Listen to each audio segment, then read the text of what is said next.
Você está em casa, à noite, em 1957. O rádio comenta um bip-bip vindo do espaço. Aquele som, o satélite Sputnik, muda a história. Em menos de um ano, nasce uma agência que vai transformar ciência, tecnologia e o nosso imaginário. A NASA.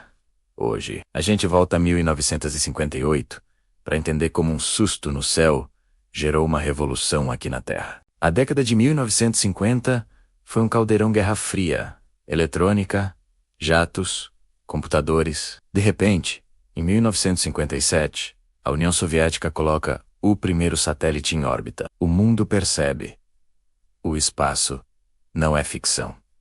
É geopolítica, ciência e futuro. Nos Estados Unidos, a resposta não é apenas militar. Em 29 de julho de 1958, o presidente Dwight Eisenhower assina o National Aeronautics and Space Act. Em 1º de outubro de 1958, entra em operação a NASA, uma agência civil, herdeira da tradição técnica da NACA, mas com a missão explícita de explorar o espaço em benefício de todos. Para entender a NASA, a gente precisa conhecer a NACA National Advisory Committee for Aeronautics. Criada em 1915, a NACA era um comitê técnico de altíssimo nível, focado em aerodinâmica, túneis de vento, perfis de asa, pesquisa aplicada que fez a aviação saltar de biplanos a jatos. Só que o espaço exigia outro arranjo.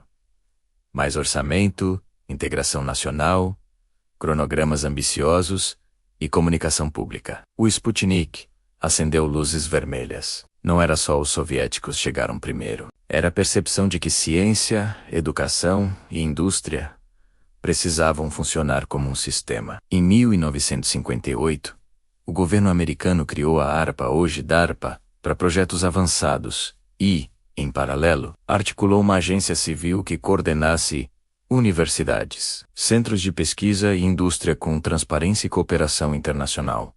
Essa decisão, civil e aberta, virou a assinatura da NASA. E quando o Space Act virou lei, um novo organograma começou a tomar forma. O National Aeronautics and Space Act definiu objetivos claros: progresso científico e tecnológico em aeronáutica e espaço sob liderança civil, compartilhamento de informação na medida do possível, ciência pública, cooperação internacional e com a indústria e universidades, aplicações sociais, comunicações, meteorologia, navegação, sensoriamento, exploração humana e robótica, com segurança e propósito. A NASA começou com estruturas herdadas da NACA.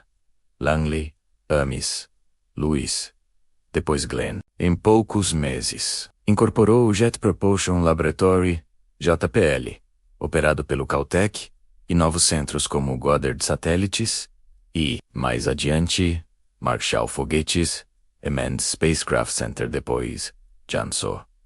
O primeiro administrador foi T. Keith Glennan, com E.U. Dryden como administrador adjunto. Um time que combinava gestão, engenharia e academia. Resultado imediato: organização para missões reais, satélites científicos, comunicações, meteorologia e o embrião do programa Mercury Voos tripulados. A NASA nasce já com a pergunta certa: o que vamos aprender e para quê? E o para quê apareceu logo nas primeiras missões. Final de 1958.